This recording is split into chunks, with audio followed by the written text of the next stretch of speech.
গাছে গাছে ঝুলছে পাকা টমেটো। টমেটোর ভারে নুয়ে পড়েছে গাছ, কিন্তু সেই টমেটো তুলতে আগ্রহ নেই কৃষকের।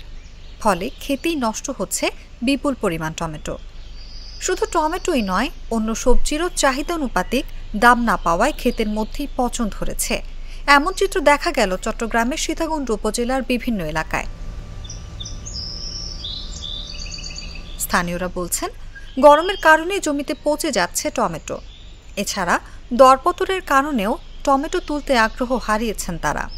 এক মন টমেটো বিক্রি করে যে টাকা পাওয়া যায়, তার চেয়ে বেশি খরচ হচ্ছে বাজারজাত করতে। এতে লোকসান গুনতে হচ্ছে তাদের।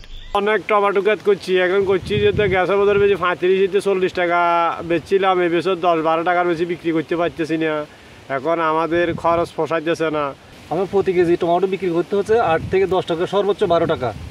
কিন্তু আমার কৃষকের হিসেবে আমি অনেক টাকা ইনভেস্ট করেছি। এখানে শ্রমিক আছে, কীটনাশক বা সার, টিএসপি এগুলো ব্যবহার করে বাজার নিয়ে গিয়ে আবার কস্ট যেটা হচ্ছে আমার মোটামুটি সবসময়। আমি তো 120 শতক টমেটো করছি, ম্যাক্সিমাম প্রায় আমার 1.5 লক্ষ টাকা খরচ। এখন তো সেই তুলনামূলক বাজার নাই, এই 10-12 টাকা, 10 টাকা, 8 টাকা এরকম বাজার চলতেছে।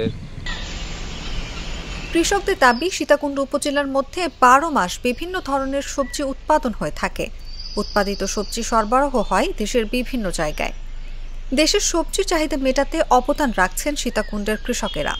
কৃষিখাত সংশ্লিষ্টরা মনে করছেন, টমেটো সহ বিভিন্ন সবজি প্রক্রিয়াকরণের ব্যবস্থা বা সংরক্ষণাগার থাকলে এই ক্ষতি এড়ানো যেত। মৌসুমের একদম শুরু থেকে, অর্থাৎ অক্টোবর-নভেম্বর থেকে আমাদের কৃষক ভাইয়েরা টমেটো চাষ শুরু করে এবং বর্তমান চলমান এপ্রিল মাসেও কিন্তু আমাদের জমিতে টমেটোর আবাদ রয়েছে।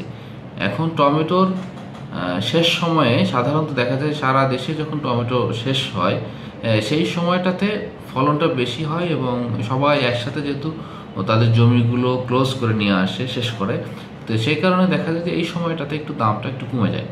তবে আমাদের দেশে কিন্তু সব সবজি চাষের ক্ষেত্রে, সবজি উৎপাদনের ক্ষেত্রে আমরা সারা বিশ্বে 3য় স্থানে আছি, যে কারণে প্রচুর পরিমাণে সবজি উৎপাদন হয় এবং অন্যান্য উন্নত দেশের তুলনায় আমাদের দেশের যে সবজিটা, এটা অনেক সাশ্রয়ী মূল্য এবং কম মূল্যে বিক্রি হয়।